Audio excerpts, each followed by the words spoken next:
The plane touched down, and for the first time in years, I allowed myself to exhale.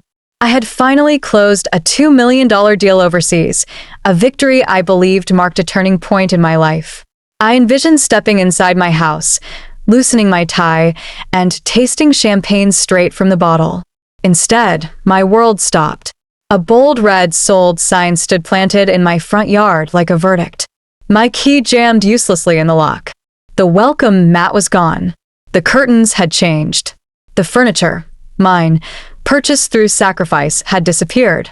Neighbors peeked through blinds, whispering as though they'd been expecting this scene. There were no calls, no warnings, no mistakes. My success returned home before I did, and someone stole the finish line. Still reeling, I stormed into the real estate office. The agent welcomed me with an unsettling calmness, as if my outrage were scheduled.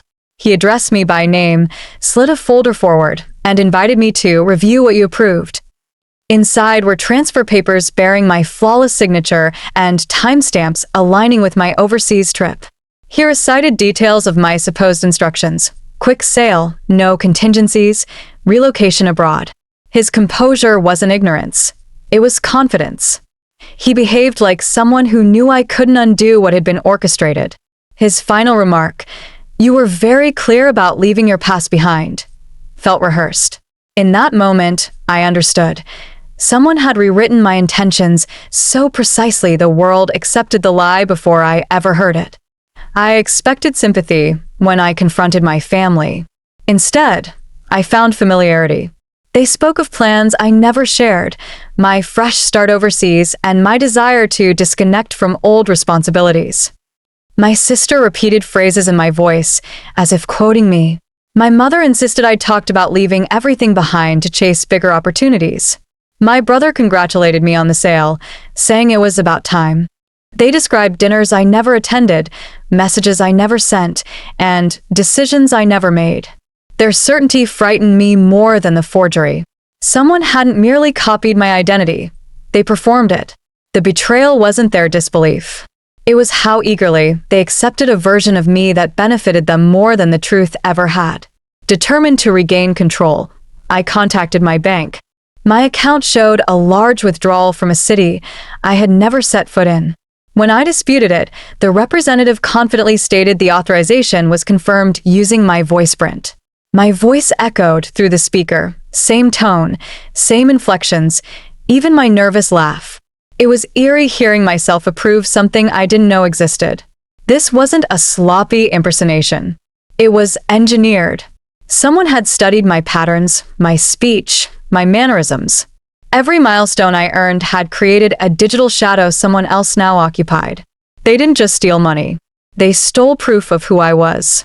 For the first time, I wondered if the house was just the opening act of a silent erasure.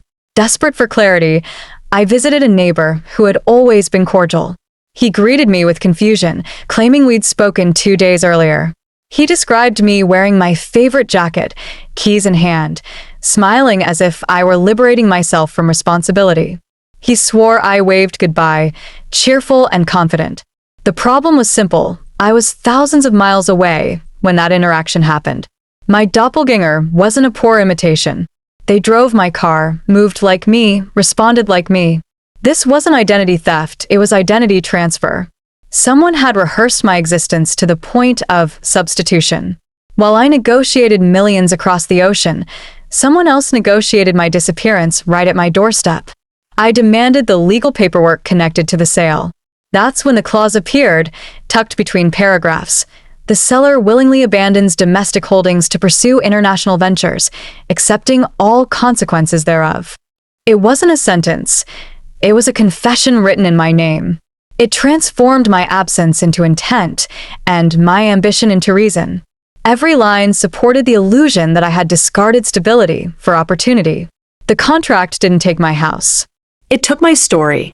Someone crafted a narrative that left me defenseless. I wasn't robbed. I was reauthored. The theft wasn't physical, it was existential. My home had been legally vacated by a version of me I didn't know existed, yet everyone else believed in wholeheartedly. Digging through financial trails, I expected faceless hackers or opportunistic strangers. Instead, the path led to someone familiar, someone I once trusted with passwords, personal documents, and access to my routines. They watched my career rise while they're stagnated. My achievements became reminders of what they never accomplished. Resentment fermented into strategy. They didn't want my wealth. They wanted the identity attached to it. My house wasn't the prize. It was the throne. They sought the life I built without enduring the storms it took to earn it. Betrayal doesn't always come from enemies. Sometimes, it comes from those who want your success without your scars. I didn't chase the house. I chased the truth. I hired digital forensic experts, traced unauthorized access points, and gathered evidence that could destroy the carefully constructed fiction. Piece by piece, I reclaimed what was taken, not because I needed walls, but because I refused to live as a footnote in my own biography. The house now stands behind reinforced gates, untouched, visited only by memories I no longer owe a future. Success isn't a finish line. It's terrain. And terrain must be defended. I learned ambition doesn't attract applause first. It attracts predators. Now I celebrate differently. I don't toast victories. I fortify them.